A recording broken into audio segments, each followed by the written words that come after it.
Ioe o au o le Samoa, o au lava o le Samoa, e ui le lanu o lo upa ue pai ma.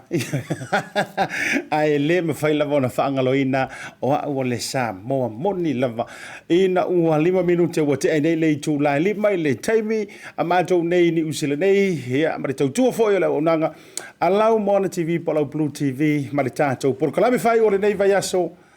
sorry o le ngai aso, ui vai ASIATA o fia wha, umar vai aso. Aso nga fua aso lona whaare masina o ke topa lua whelua se furu ma le tasi ea ua tātou wangai fo ina ia wa whaasifo le tātou fo launga eo e le leila vanga o le afiafi ea mai tau fo i le to ulu vavai o timunga ia mantou i au kilani ni usila nei ea ai le o whaititi ai le anganga me ma le anganga fia i le tua eo e le tiofa mai tala le tusi o lou oli i le tua o lou malosi lea eo ngona foi la malo si o tino le nei aso ia se vale mai fa tonu o le tautua mo si tanto tu bele Samoa le loto le nganga ma fa moi ma lo le soifo maua ma lo le TAUTAI ma lo le pale ma lo foi le fa to le lilo mai ava ya ti o to ma lava o fea le te maua mai ai fa sala launga le tanto BLU TV ia mai so le tanto TAUTAI ia ma ASIATA por klame fa i fo yo le aso nga fua Olua yaso le fo i yaso io o le aso fa le masina o ki topa ia le ua to tua polima pe yo tala masania ile to no o mo wan to le to ava male to vasa o le weekend sa fe ngai mai tato sa o tato wa yo sa o tato fa si lo mata o mai le aso le nei ile ta o le fa po o le atonu po o fe tonu e anga ia masiva ia le tamaitai pa le mia ia te sinda a turn po le fo ile tūlanga o le o ia i sa valinga si o tātou o tunua me se a tātou au kilani ni usile nei uio lea ia ke roke ka ule failo atua e walanga ngo makamaka kwa ngele live si o anti o yo sinta a turn ola se ko akele o le au Samoa mo Pasifika io la e tu mai lunga e fai o le musu e fai kui Ia, e fai foi ole o protest foi le kai ma te e foi le lockdown. Ia ai le so mo foi ale le manana o tausi sia ia tulanga. Ia malapata inga o lo tuina mai. Ina ia fa ngo fie. Ona tatou me ia ele si foi vaenga o saunga le mu, mas i kau kala ngo kanga. Ia, me la lea te faatalofa mo fo lofa tuai anti oe le te mafuta mai le porkalame le nei vaenga o le fiafi. Ia po le foi le taimi o le wati wa ia le tunu uolo e mafuta mai ai. Manatua o le tatou te malai firongia pe o le tala i le mota wa le tausinga le faletolu ma ainga e lua e se la ia New Zealand ia e se foi Australia e se America. Ia e se foi fiki e se konga ia awa o te loa o le ua tātou mai e tasi New Zealand masi o tātou watunu o Samoa watutu sa tātou taimi ia ae manatu ia ele to e tau pauina whaatupe ua muli o tau la fonga ia ele ngā whatauli waina fo ia so uleo vai o pa ia ele popo mo pa ele solo Samoa ta oto pailango ia upua ia e whamaile ma vaenga fo ile nei pulotu pa ia lo le pai fualanga sua le tuli o wale li o ainga io e wale li o se li tu matafanga e le li o ainga manatu foi ia ave ia le anga le leisi si e solo tatu tapa au siri le langi ia e faia le masia li tu le nei aso ia e tau mori po ai se fa lofa awalo soi fu lau le lei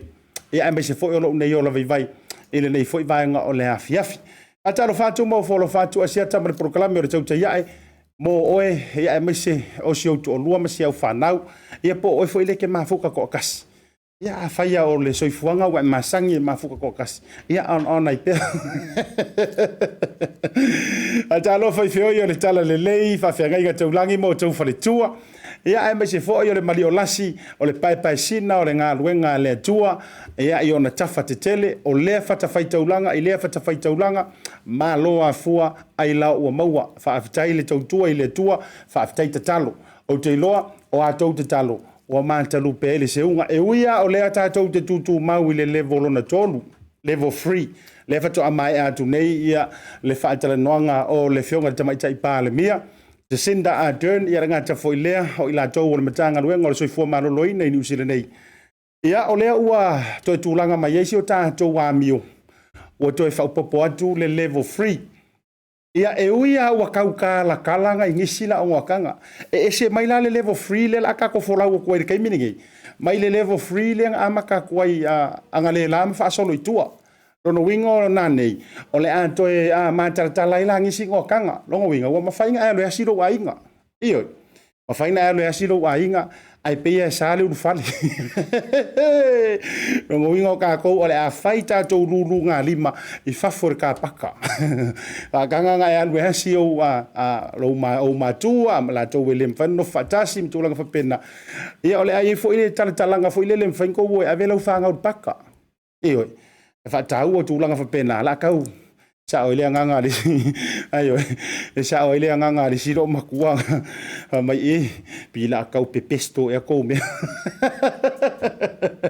wa fo wingo ngi ko inga ngokanga level 3 ai kala mali ia si ka ko wo fa pe 2.5 o man ko fele sa ile si vai tau o tanto level lockdown len ka ko kari uma ai sa unga si ka ko wa mio ele level 3 ele level 2 ai sa fo me 2.5 se ka ko wo so le kam fa bela ya amana to le fia fa talo fa mo folo fa tu wo ma pa anga mai le tauta ya me so le tato BLU TV ma le lato tu le ni vai nga o leso o mai o ele le taimi o fa se me ai le ainga penga o lo fa sanga fo I mai sa ungi ke fai kio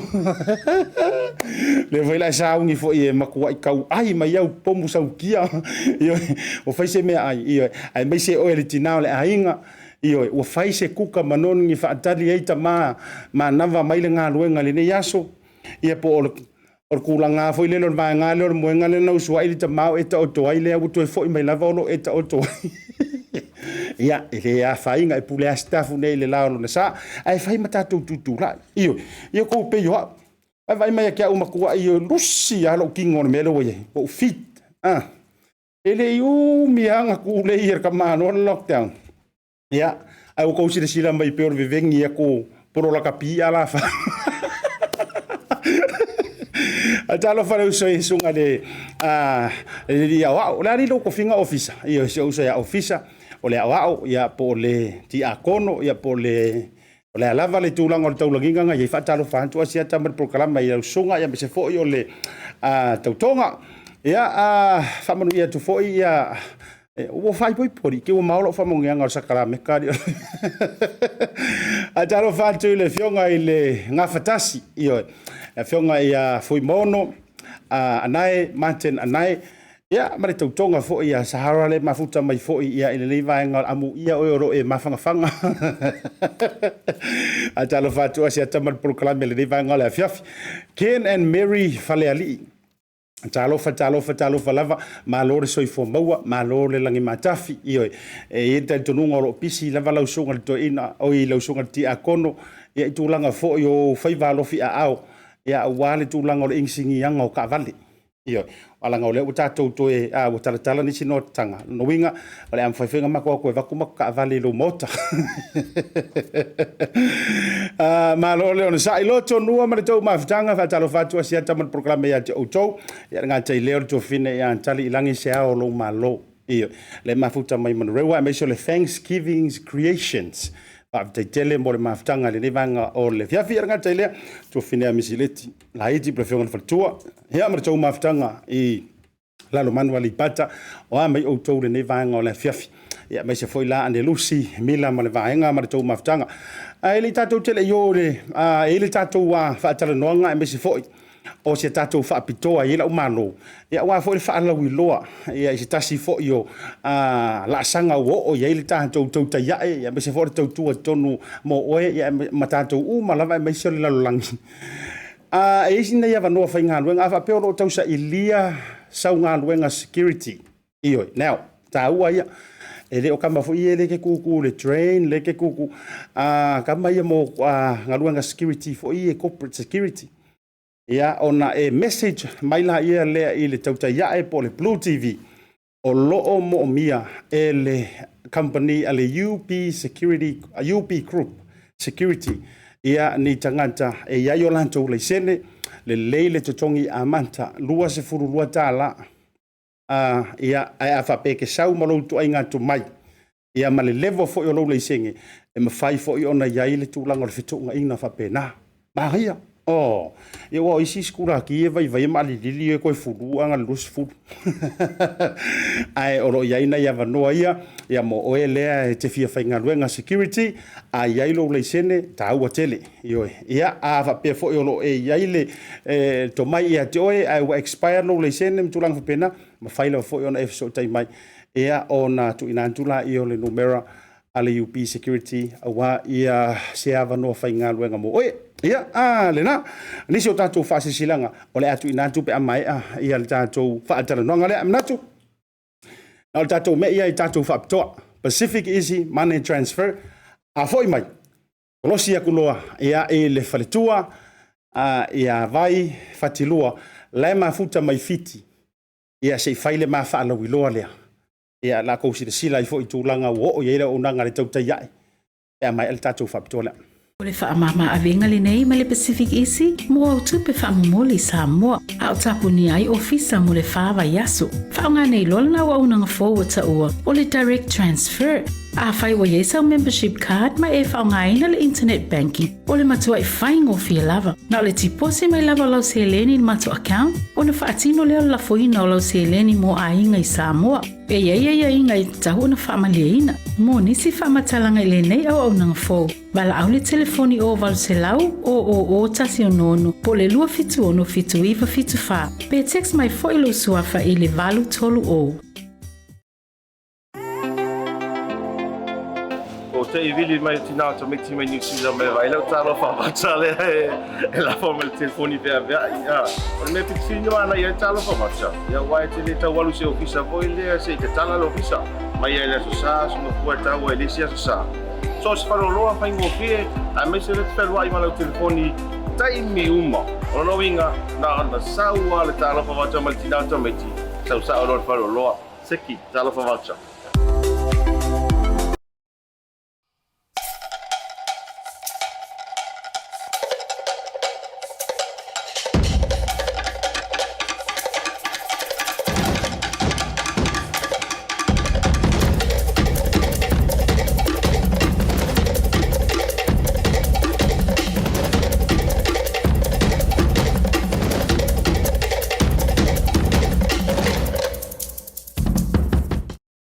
Toi whaatalo whaatu whawhelo ia tu sa moe lau sila mai moe me se fo lau fita whaafongare nei vanga o lea fiafi. En taimi o le wanti lea ua se fulu ma le 20 minuti o te nei le injuru la. E lima li tautua ma le unanga lau BLU TV fia lava e whaailo atu. Ae le i kolosi antu le tātou malo. So wha e mua ku lava le tūlanga le ua iei le unanga le nei le whailo atu. Ia ai me se foi ia le anoa i o tūlanga tau le sportswear. Ia me se foi o le tomai ia ua whaaupenga nei foi e le atua. Le fionga le Faletua e whailo atu mafuta ma le fionga le Faletua ia Vai Fatilua. O ia foi o se graphic designer ia tūlanga tau la ia wa foi ia Samoa ia walanga i mo mia o mai tātou la po lava. Ia me se lar ko inga scale. Le foi la o i vai taimi fa bene me so sa ma mantou New Zealand. Vivia whailo atu le o mafuta mai le fionga le Faletua. Mai fiti. Vinaka vakalevu pula vinaka ia ila ua fionga Vai Fatilua le nei vanga le fiafi. Malo soifua ASIATA ia fatalo fatu i lau fionga o leo lo tumai le moyo o le nei ala leo ia atalo fatu fo i le pa ia o sio tata watunu ia mai lava i au whaalpunga. Ia po le au whainga luenga pa ia le atua, au whainga luenga tofia le atua so se whaitaulanga, so se tua le nei kolope o lo tātou o lo iai ia ai me se lava si o tātou atunu Samoa ia whaatalo whatu fo i tupu mai e si o tātou atunu ia le ngata i lea o saoao mai tai ia o tupulanga talavou o le aumanga o tamuteine ia se i o lava i na ia tātou whanau ia maloli soifua manuia i le neitu la o le aso patalo fatu i le nei fo i vaenga o le aso ia o mana ia fo i ia le ea fo i nei fiti la tau ia o lo soifua o lo solo le leimea uma fo i mātou fo i e tu. Malo whaavitai a tau whai whaatalo whaileanga le leo le tua. Nao, wa uto e mana tua. O le amatanga na vai aso le nei. O le whaatau waina leo le ngangana fiti. I to tonu o mātou ini usi le nei. Ilo no winga la. Ia a whonga mau whaimu kau whaafiki aku. Si koe kau au karu wailanga i eilo o piko fiki. A wo kau fifu kau su e pofia konguro o piko e kau fiki. Ui o lea. Vinaka wakalevu sampula vinaka fo ila ufionga Faletua. Ai ole a tau tonu le tūlanga na mafuai ia me se fo ole fiso o tainga. Whaaftaitele o lea ua o tau li maina. Tūlanga ia i ofu fo i o le mawhanawhana ia me se fo i o nisi o la e o le taalonga i o e sportswear. Ia male tūlanga o le TAUTAI iae i o e. I so o se lanu, e 5 lanu ia vai le polai. Ai tātele i ola i le whaalo ilo inga mele tūlanga fo i o le nā fua i le whaato whaala inga. O le ale umi taluna ia i le tō maitu lou lava lau fionga le Faletua o le whaafia inga fo i po le i nai fiti. Ai o le atatala noa i le mea lofa le atua i lau fionga. O le ale umi taluna ia oe ma e amata mea i le tō maile as a fashion designer. Po o le fatu-fatunga o tu ai ngā mamanu matūlanga e tala whea unga mo le la e o le atunu. Papatai ASIATA, ia. O le tā leni le nei o le sui, ia, pa Samoa, ia o le tangata fia i mea nei o whaingai o lava, ia, e pei o le sui, ia, matai, o na amatana uloa su ile a fo ile le solo ma fo ingale ma amatalo lo fia ile su i a o nga fai au fo ile a tatu mai Samoa e au pe ona failo atu o lo tina ia o lo tina e sau mai le afio anga le o le usoli i lo tuanu i lo pito le ano ama ia o lo tama e sau mai i le du au le ia le o lona i fangaloa ia polisiona pito ina i la vi ia o ina la le na mata ona o i lo sui le ia le solo ia o le pufa amau ia o vaenga na pe o meana e masani ai ia ia o ngā whaiwhi au ia so ia. Ia sawai la sawai, o lo utina o lana tāleni lea sa, o la tāleni lea. O soifua la utina, ia te minua o matou iti. O le ngalua lea utina sa tausi matou. O le o ia e watu uma i tangata o matou nuu e sui ia tau lava lava. Ia e pei lao i nā lea na pei e a mata i ona o fia loa e fo inga le mele o le tango e a mata na tipi fo inga le ie. Ia o whata atia o te tilo lava la i ngā luenga si o tina. Ia ma o whata i tai ai. Ia ilis taimi a tau le iloa lo matua i le tui le filo voila ia le nila ona o le la ititi o le. O fo inga le nila fa inga tai lona i ona mata na vaile le nila. Ia o la unga luenga la lea. O la unga luenga lea o te alu atu fai. Ia peo i nā la na fo inga lenga. E peo i nā la le na a matai. Ona o fia i le mea nei o le sui. Ia nā luai la. Nā luai la. Ia ina o walu lai. Ina o walu i Amerika i se fo i tanga sa o no fo i Amerika. Ia ma uai i maoae. I le maoae o le Africa real tangata o ngā luenga lea tangata le e design. E design e tusi le ata ia o le mea umalei o ta umalei ni mawhau. Ia e mawhai ona e kango e ku'u i lunga o le. E mawhai ona e kango e ku'u i lunga ie. Ia makulei lose peace fo inga le ata le ilo mawhau. E tusa la o ina uba ai le lasi. I le lasi o le of amanianga mea la ia tau designing i Amerika. E pela o ina ia lena a mata mai e lo ona o fia lava i fo inga le o ke kilo fo ke alo mata i show fo o ke lo inga le sa wa ia meio designing ia fo ila fo ia so fo inga o awards fo inga Amerika le faila ko ia la ko Academy Awards na me fa pena ia e pe o taimi e se lo fia ia o te alo kilo ai. Ia mo kilo ai tisi ese la ro. Foi neo lava la. Ele ngata la itina. Po di tu ole tu pale o matou tu mai tai. Ia o ta ma foi la to ia. Ia ona lua ia. E mo ila sa o e mo ilava na o fia ia. But ele i ai sa uma fau fa pea. Tu foi ngale ina ia ave inga ia o kango e faisa o line, faisa o clothing line. Faisa o sa o lava ia design lava nia o ia le ofu foi ngale from that so power me se lo ke lo su ile off ia o le mu o le puletasi lo ftino o mea na. Ai ina o walu la lua. Ina o mai ai o police fa au malua. O ina la le na toe pe toe whawhau mai ai fo ingale ma toe whaalau ai tele ai lo ai i le mea nei o ai me se la e tātou Samoa o le e lei ia ma mea whapena ia o le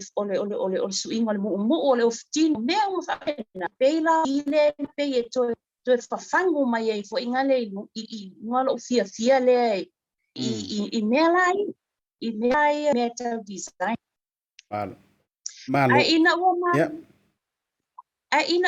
ina ua mau mai la ina fiti. Ina ua mau mai la ina fiti. O le tala moni lava ASIATA. O inei fiti le na tupu ai le moi mitinga le ia te au. Ai sea e ese fo ile fata ua te le fiti. Ese le fa ua te la tunu nei ia mea ia le afu ile ngaluenga lea. Nenga luenga lea. Awai pe e tele ata tau kau ke mana o lo ia fo mai. O me fa pena. O inei la tu nu nei na o mato o mai nei fiti.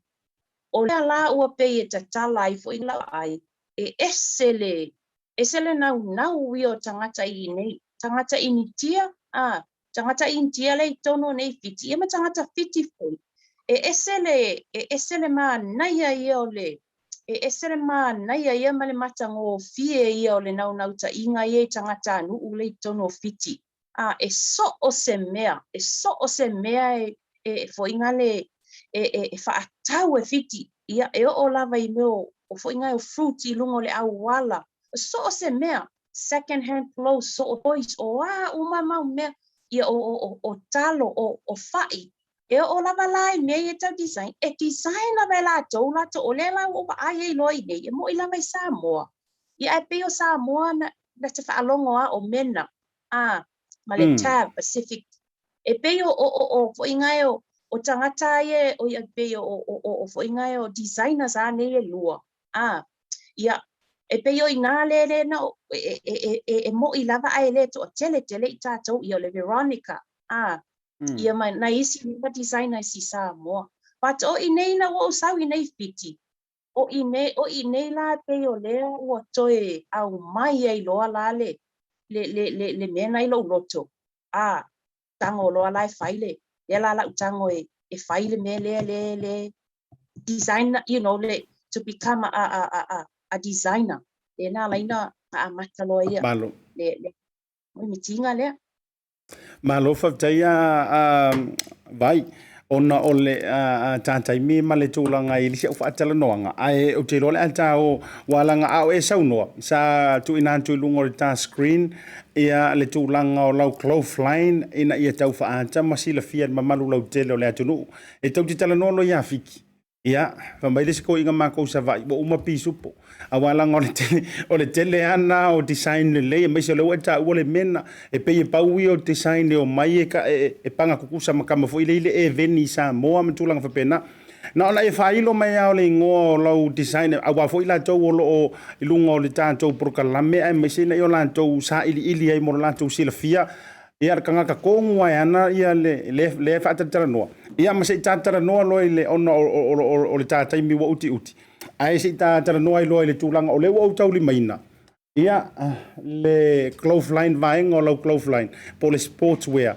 Lea la ua iai le tautai iai. Ioi. Ia le wa le te sila mai me se fale malu lau telo le atunu. O loo iai I lanu e lima, lanu sama, lanu mumu, o le lanu pae, lanu efu, lanu moana. Ioi. Ngo usau uma malango ngai. Ia le koe lua langu ia uma wakaulia uma. Ioi. Ile mawe I lantou. Ia ae mwhaiona e sau noa I le tūlanga o le tautai ia e me se foi o le moe mitinga I le tūlanga lea.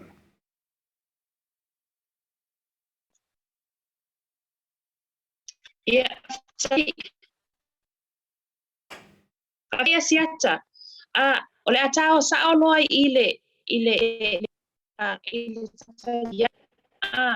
o le tai ai. E na amata tau sanga le te atu nei around.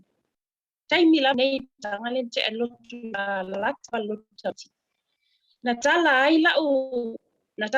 o lau collection e o whaingoa o le Joshua collection. Ia,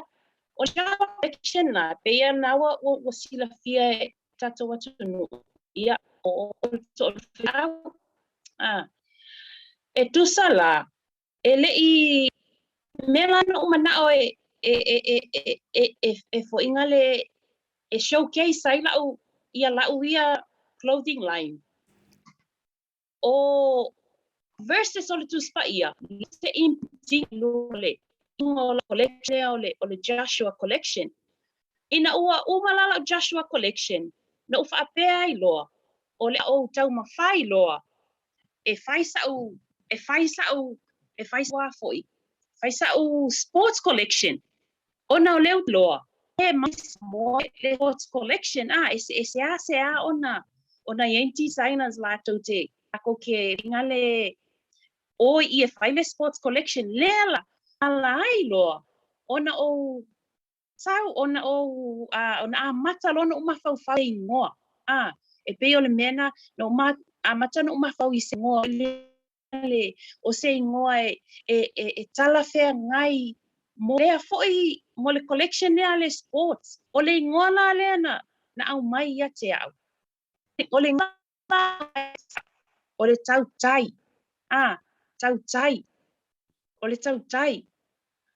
ai ino alu yo fa pe te tau ana ye se upu fa Samoa e te tau nei se upu fa Samoa fo ingale kai pe se upu e fa malo si au o se upu e fa tupu la fia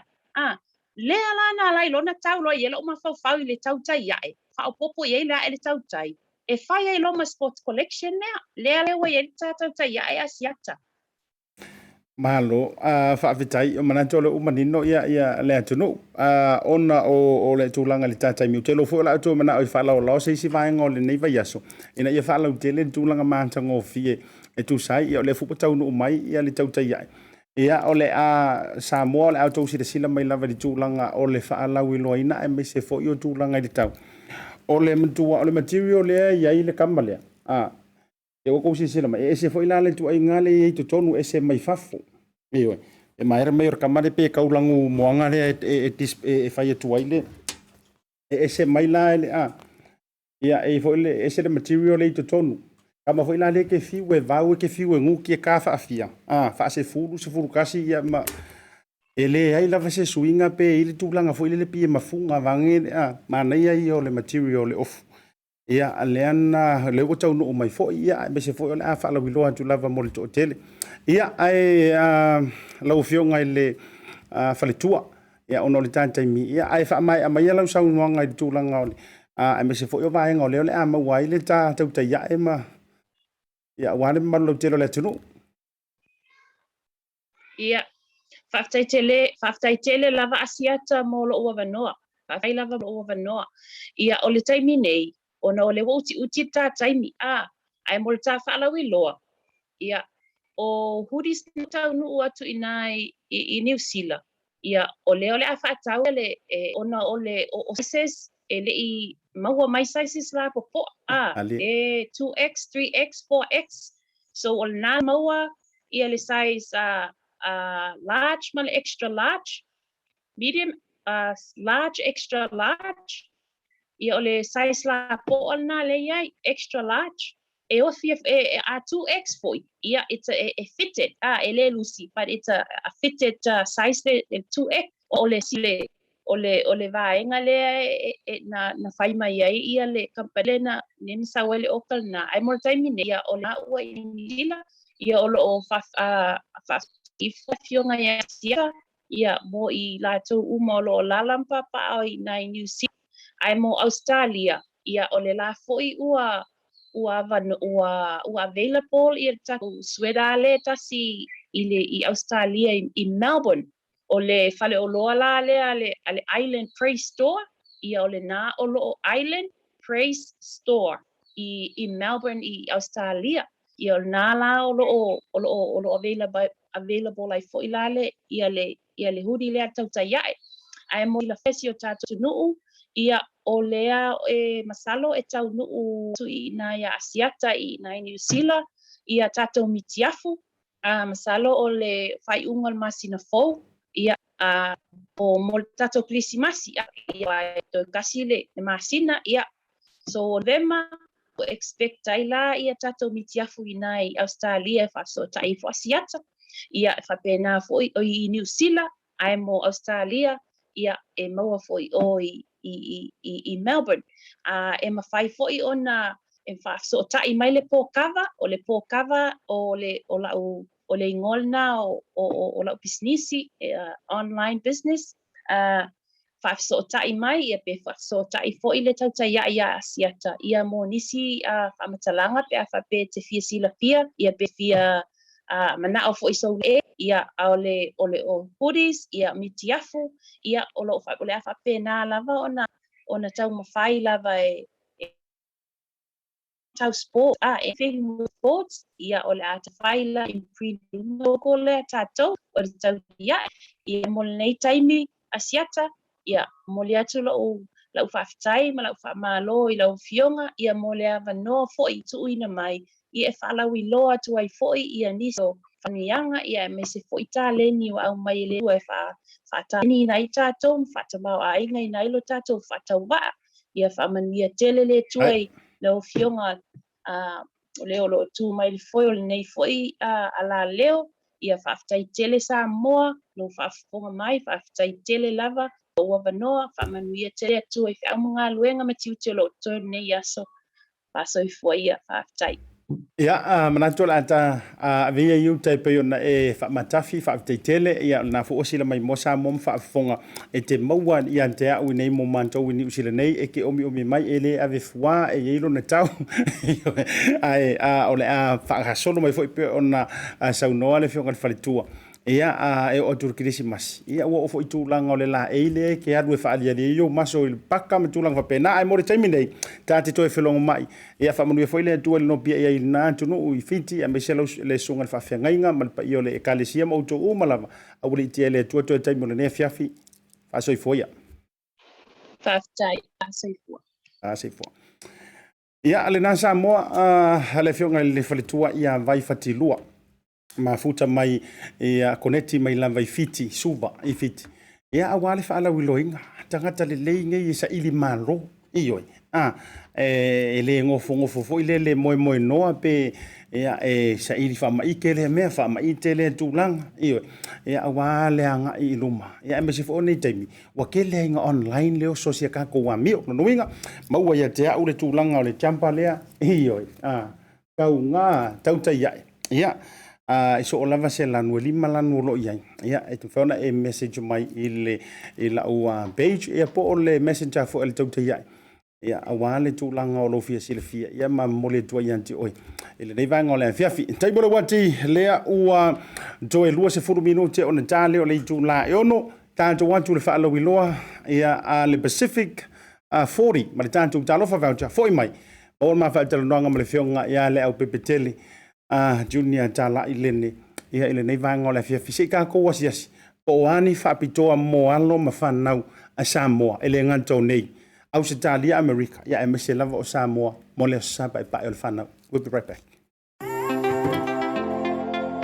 O te I vili mai tina to make team New Zealand me vai Leaupepe Talai e la forma le telefoni pe avea ia o me pitsinho ana ia talo fa macha ia wai te le tawalu se ofisa voi le se te tala lo ofisa mai ele so sa so no puerta o ele sia so sa so se faro loa fa ingofie a me se le telo ai malo telefoni tai mi uma o no winga na saua le talo fa macha mal tina to meti sa o lo faro loa seki talo fa macha O le whaamama awenga Lene ma le Pacific Isi, mo au tupe whaamumoli Samoa, au tapu ni ai ofisa mo le Vai Yasu. Whaonga nei lola na wa unanga forward ta ua, o le direct transfer. A whai wa yesa membership card ma e whaonga ina le internet banking, o le matua I whaingo fia lava. Na o le tipose mai lava lau se Lene matua account, o le whaatino leo la foina o lau se Lene mo a inga I Samoa. E ia inga I tahu na whaamalia ina, mo nisi whaamatalanga I Lene au unanga forward. Wala au le telefoni o valu se lau o tasi o nono po le lua fitu ono fitu iwa fitu wha. Pe text mai fo ilo suafa I le valu tolu o.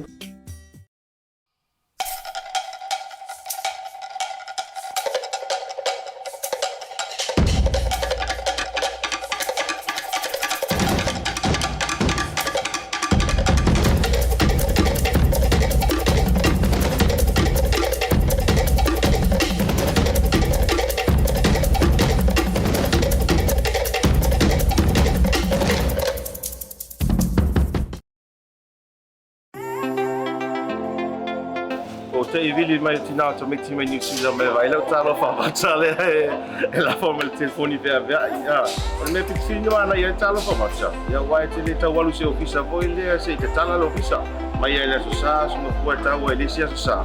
so se faro loa fa ingofie a me se le telo ai malo telefoni tai mi uma o no winga na saua le talo fa macha mal tina to meti sa o lo faro loa seki talo fa macha O le whaamama awenga Lene ma le Pacific Isi, mo au tupe whaamumoli Samoa, au tapu ni ai ofisa mo le Vai Yasu. Whaonga nei lola na wa unanga forward ta ua, o le direct transfer. A whai wa yesa membership card ma e whaongaina le internet banking o le matua i whaingofia lava. Na le tipose mai lava lau se Lene in matua account o le whaatino leo la foina o lau se Lene mo a inga i Samoa. E ia inga i tahu na whaamaliaina. Mo nisi whaamatalanga i Lene au nanga fōu. Wala au le telefoni o walu se lau o tasi o nono po le lua fitu ono fitu iwa fitu wha. Pe text mai fo ilo suafa i le valu tolu o.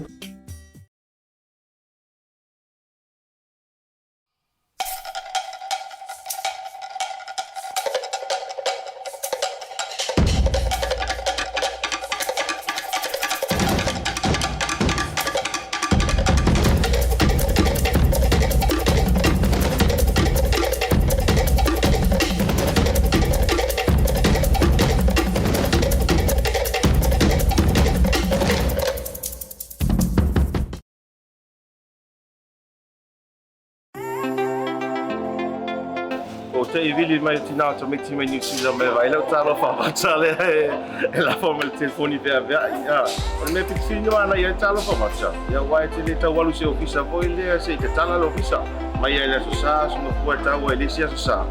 so se faro lo fa ingo fie a me se le per vai ma lo telefoni tai mi uma o no winga na sa ua le talo fa marcha mal tina to me ti sa lo faro lo seki talo fa marcha.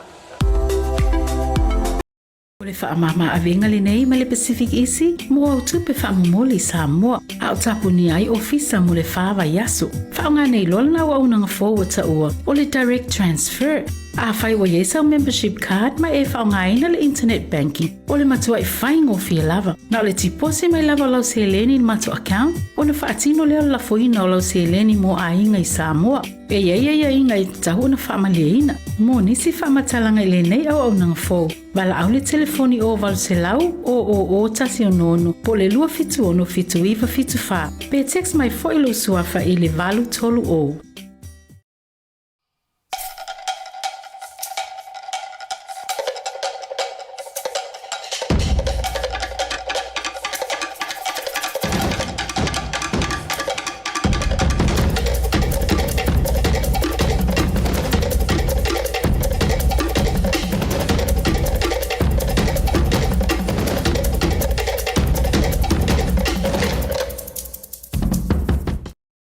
Sai bolo wanti lea ua joy se furba di minuto in channel YouTube la e ono a o tau mfai la varma to so ta inga to ti la to ya ngi se kongi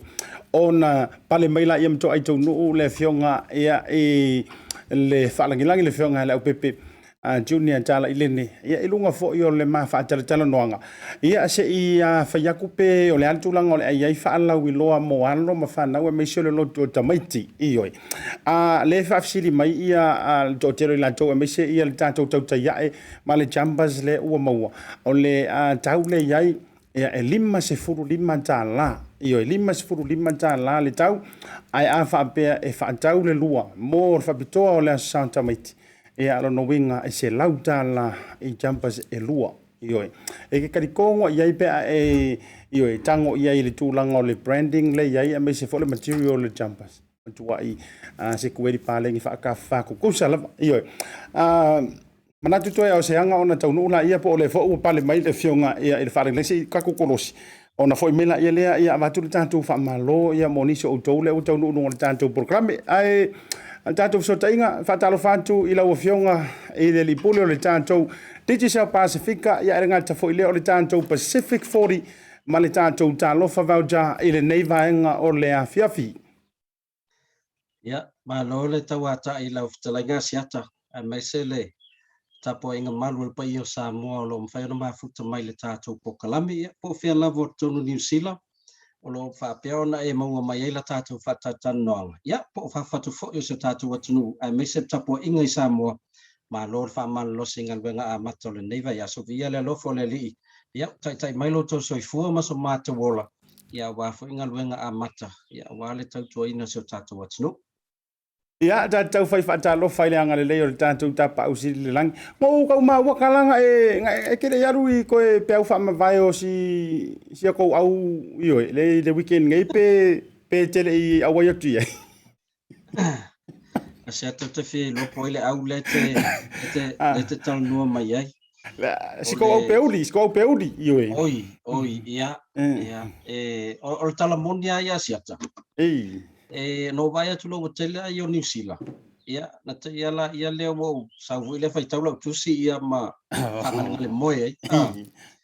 Malama la tai au tala mai. O leo matu ave vesi ia lungole. Penga te fai langi fo i wo fai ina New Zealand. Ala u matau ia i taimina walo ese mai. Ola awa ulua e ono manu malo ia so ia. O mai atala le sto ina le lo lava po fele tu e fiki ele po.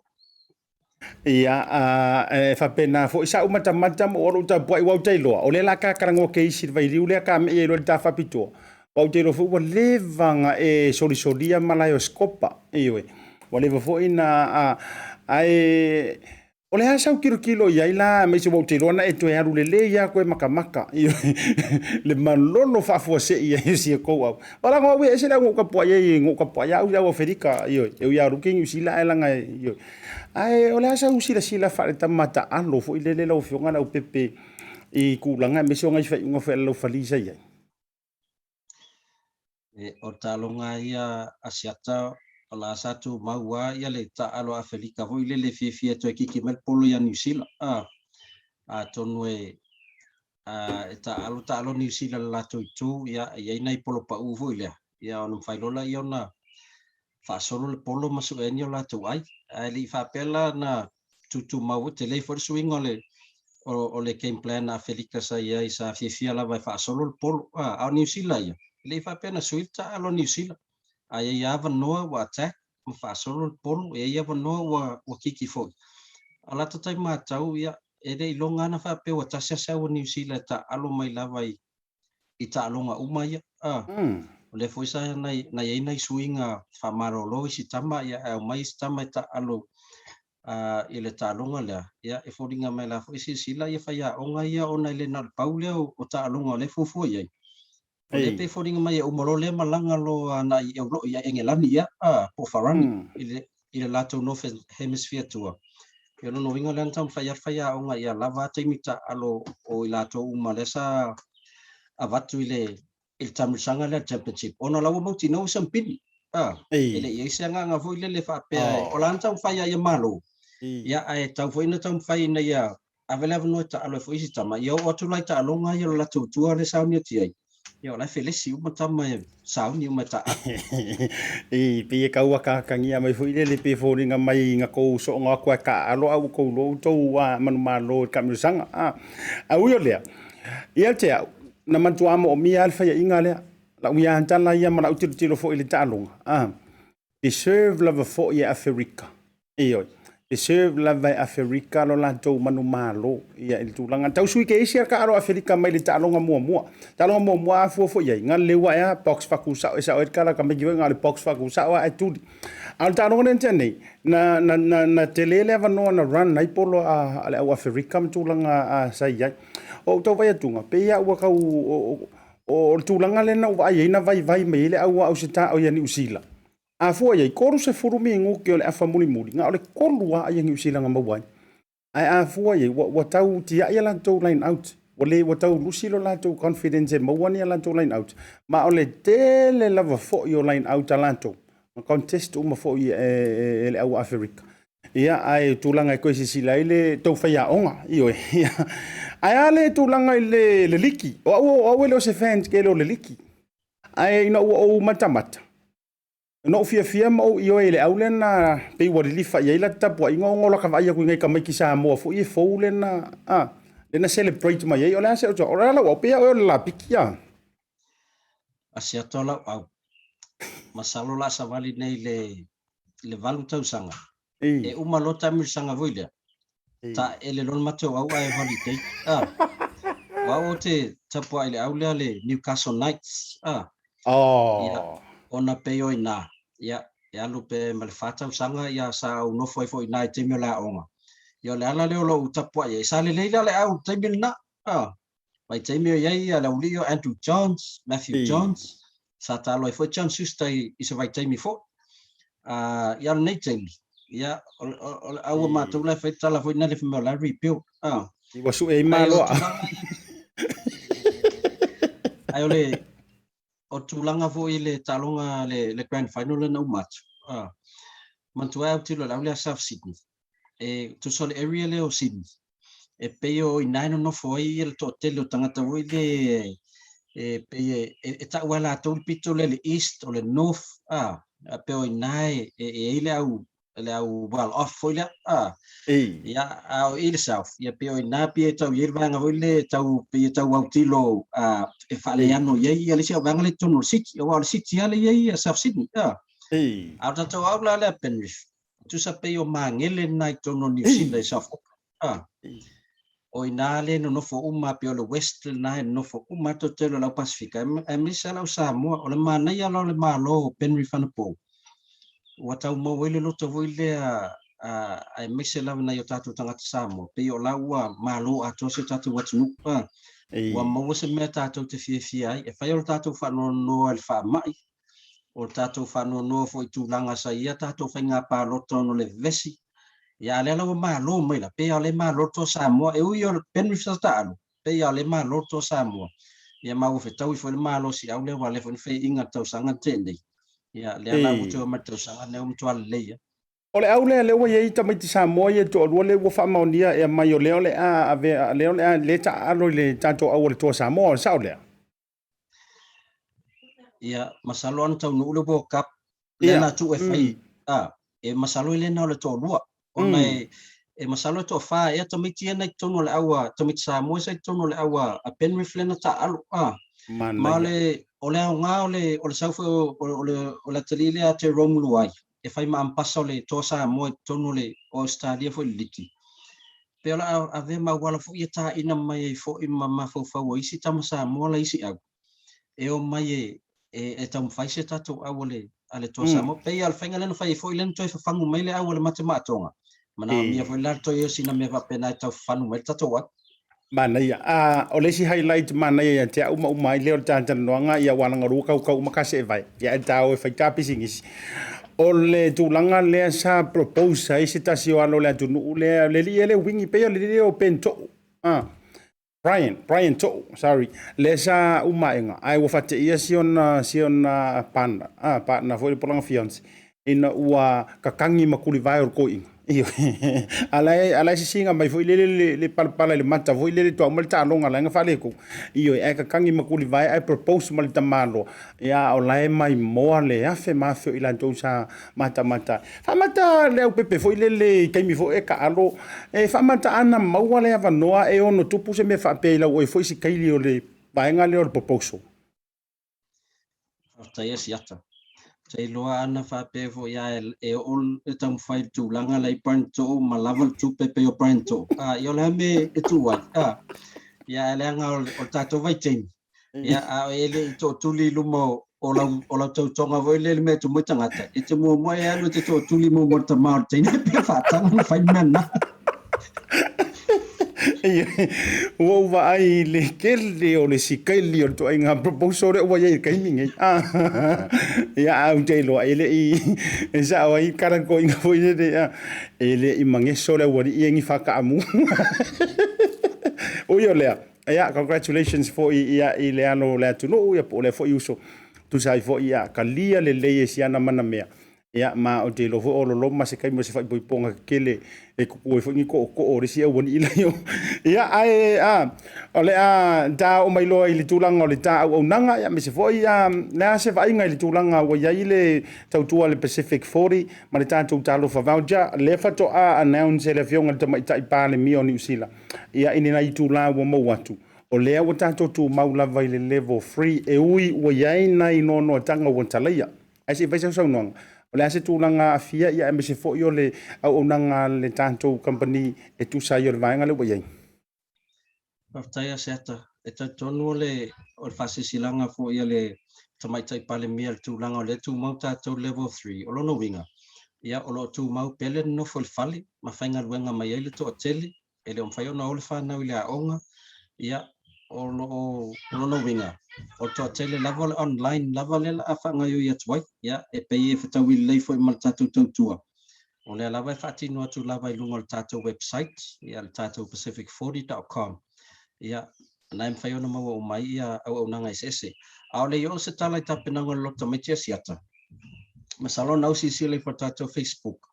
le tato me alofa mo tato cash power le nau fa lau lo atu no wingo ila to mai fa tau cash power a mata tu le so se yo o tu la so for real va yaso le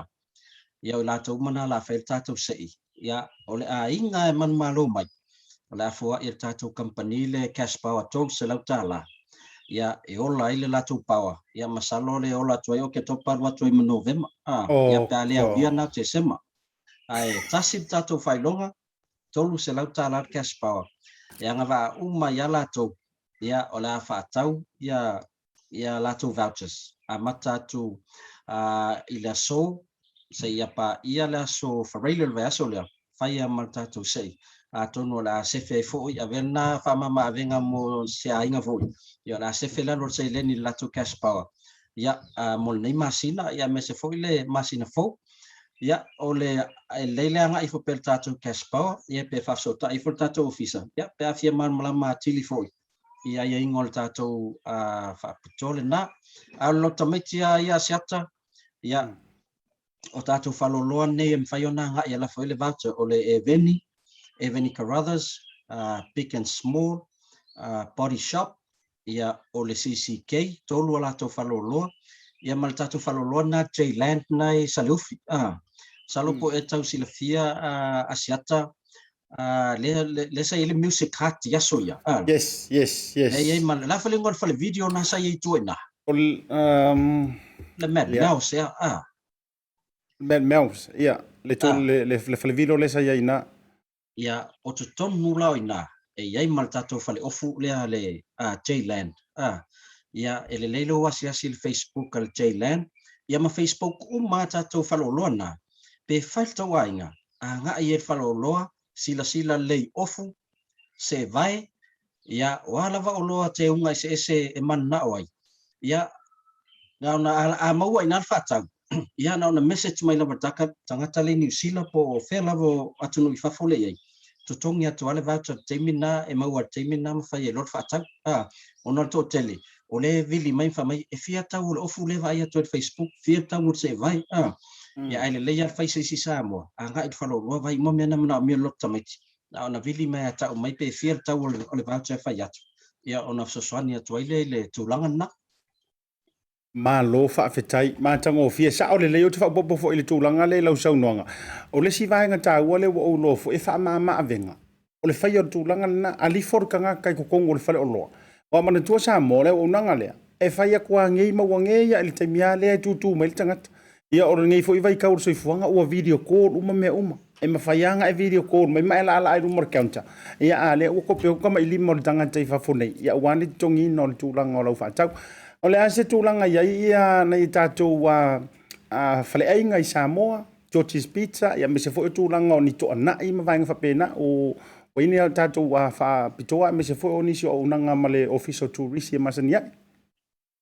ASIATA tulanga lava io to na io le o lotomate ia e fautoi na le anga i lunga o tatou Facebook page a tatou hotels ia me se tatou fale ainga ia siaki na ia lato lato fa lawi lo po lato fa pitolo tomiti ia ona fua foi le ia yo le la foi no le voucher pe mana o ifol to ainga ia spend la sa pa o mo tomiti fa sa lato to na i hotel ia ma fa ia sa lato aso ta fa foi le ia mantu aso maro lo la son fu na o ifo malo tomiti ifol to ainga mo ia na i hotel long weekend fa popo mala son fu ia o me na ia fai he lungo lo fai tadia ia mal lavo lo fa na ia i lo ainga e tutongi atuele le voucher o le tato fala inga fo lo fa popo mau tato koko panana pe ia sa fa tato no ina fo i o le vaiason te nei fa popo mai tato fale lea telen fa ta steak la wi lo ar koko panana i sa mo lato o lato steak ia le fa la fai ona tongi sa voucher avel koko panana ia i foto ainga ai ni lato steak tele lavo steak avatu i New Zealand e fa ngai si vai ngana mo lato tamaftanga ia ai e mal tatou faloloa lo fa popo mai o le lucky fruit town ia tauna silfia asiata wa asiata to anga ai le fruit ia so ia ia o ina tele na mawele apple moli o le grapes Ele ang whakakarikari i wharepiriaki ngai whaasanga mai resipi. Nai tele fo ia o lo ese o supermarket ai mana la fo ia le voucher ile lucky fruit town ia nai mafai na ufa popo mai mana falolo tono taulanga ia lo no winga fa na la fo ile fama joy funga le ia la fo mai fo ile tato lucky fruit town ina sale ufi ia wa fa tau le tato ainga ia mal tato vanga muli le ai mana e faise ke lota mix lunga tato website bolo ia male lisio fa ke tono polum savai vave fa so ta se ke to ainga matongi voucher ina ia one to rush to oila so to nai ia la o pisi le vanga la wai e ia la so tapuni ai taimi tapuni ai oka ia ai anga if atino ia ke ma mai foto ainga piki la sto nai ia pole aso sa fo tulanga ia tato catering mo savai le ua faile catering ala moa resort salo ina isu fanga ia le ia faima fato IPFC lia asiata umanu o savai na savai tamalo le pikongo ska me kio sive wale ia le na on faiona totongi le voucher nga ile amo catering amo resort ia ai oka ni me ai voia va pe tulanga o se asfanau e faiona oka mai na me ai ia o se tulanga fo ise event to au lotu maliu manisi tulanga fa so ta ile amo ia select le menu ia o tato wa ia fafo o le peia na le peia me tato e fai fa nga to talo fa va ia fa nga yo mal vanga le samo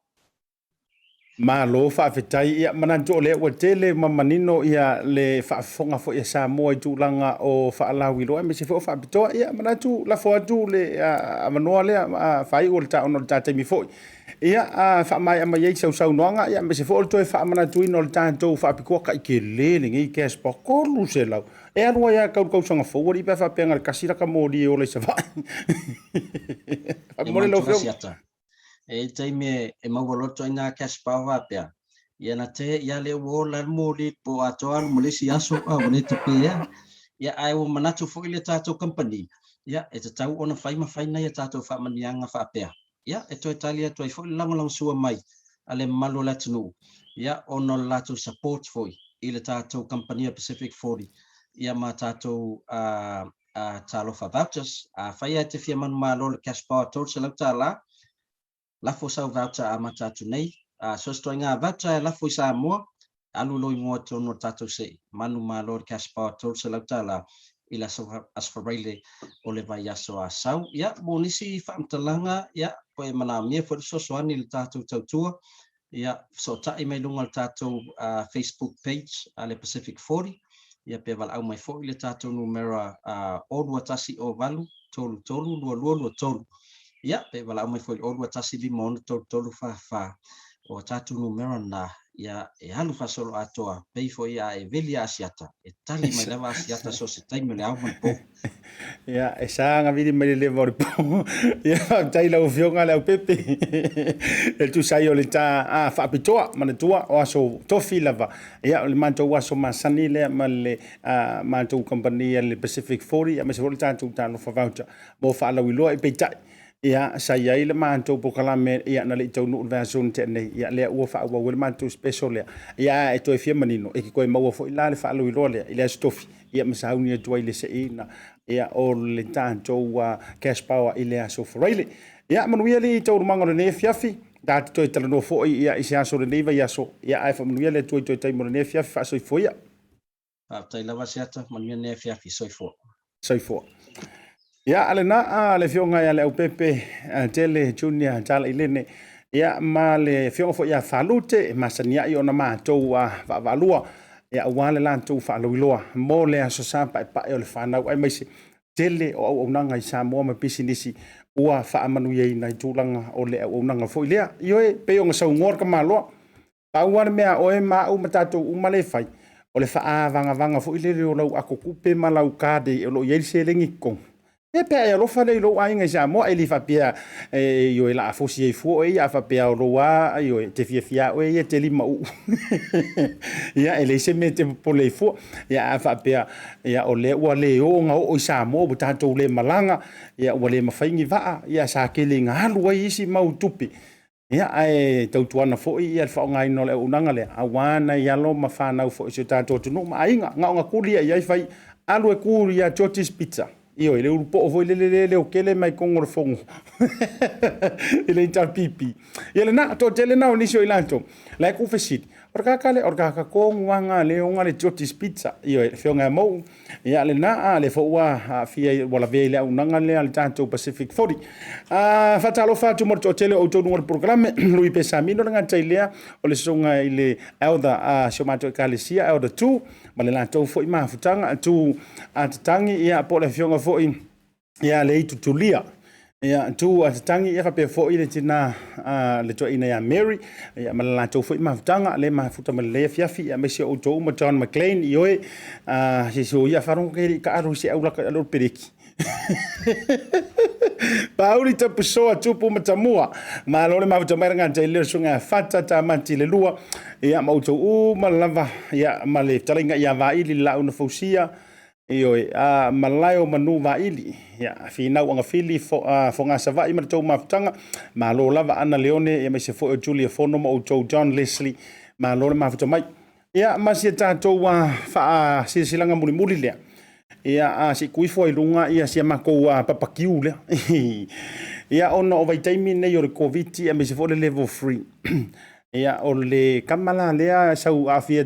foi le turanga le stofi o tau fa unka o matutu ngata e kukar me ai o le aso o le fiafi por tai foi por lava le tau maftanga ile stofi o walangi ngalo ia te oi sila ele menu lea le tulanga le tanto mio le wai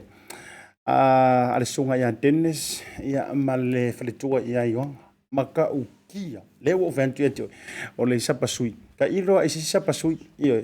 ese fayo le mangaya o le nanamu le lolo yo ya ai palase markama leo siu pipi o ya me se foi la le kale ya e kofo ya ese kale makwa maka ukia yo ya ngante lea ya o le sosisi ya o le potato salad ek fuyong o ka iloa ile ek fuyong le sunrise le ka ia sa fia ia pe ku kusa fo ila male ao le sunga ya misa le sunga misa por sunga Dennis ya se fulu lua tala alla se ka ngofi ya lango suai fo ya business tau amata ya ale sunga le li ti akono ya mission Faletua ya ai salangi la le vai fala ka ia pese vai fala mai Europa ia alimenta la no na tau ia ona ingalo ia ete ina pick up ile 1 pa 29 Weymouth Road in Manrewa ai lunga 1 pa 29 Weymouth Road ina Manrewa manatua ole wasau le fakanganga e ke asia i lo ainga en faifalanga erupike malau tau maftanga la stofio va ya solo nei ia pe atau pule o lai le lo famaleanga le o tapa ausili lang ia pe ke message mai le tau tai e io la o faia se o nganga fa faingo fi e ngo ngole refer a kwa o ko yo ai o tele tongia to me ai alwar kanga ko ilanga me ai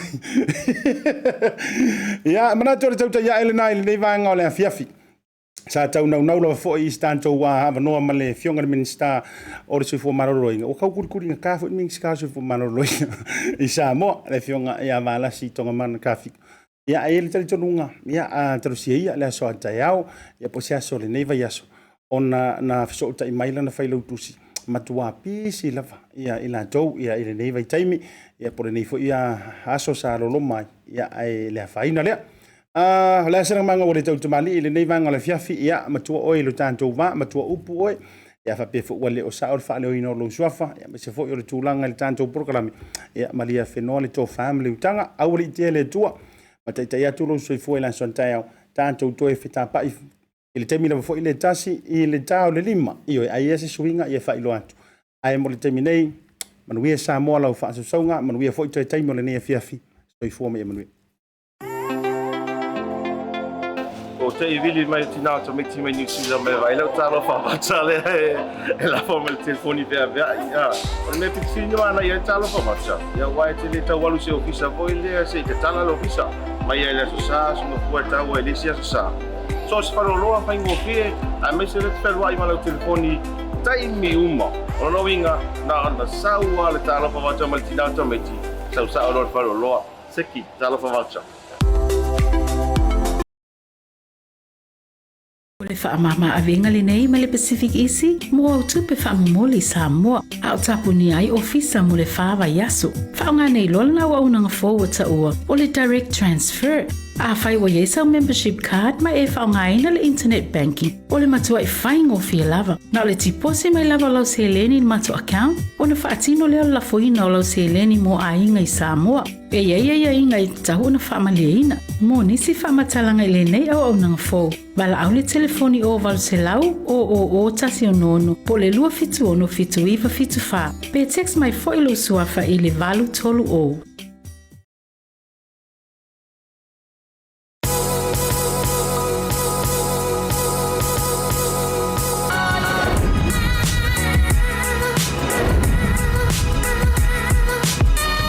Tautua ma le au nanga remote tau sa mo service station nei tona i maki. Ma tau te utuina lo ta vale, ma le tele o nisi o mato au nanga ese ese.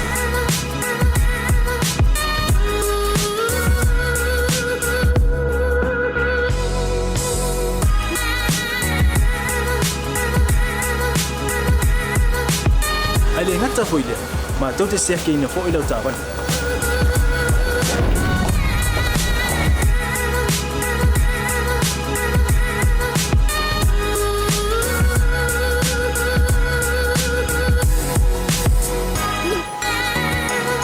Siapa lah yang voice wow, mau lah ucapan.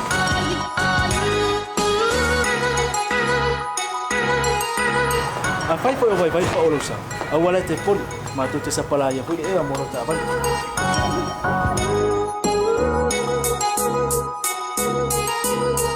Mulu no posila fia, mua tapi lah ucapan le peaut. Mua tapi lah telefon ni time meut tu inai lah ucapan. Malah baenga mulu. Mana tua fo? E matua I whasa aina, lo tau makitapa ai no fuanga whapengi.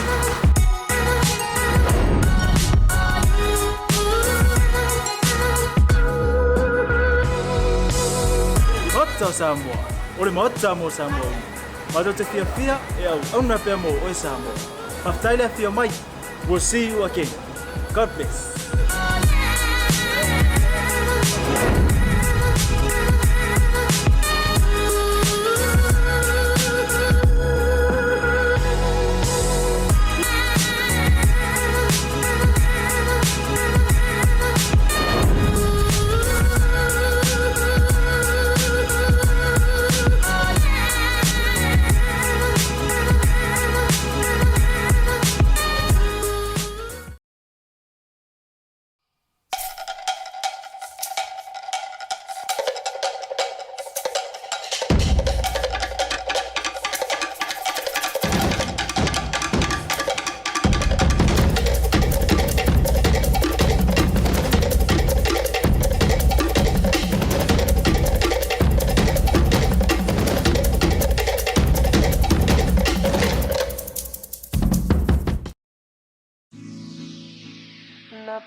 Squad, baby.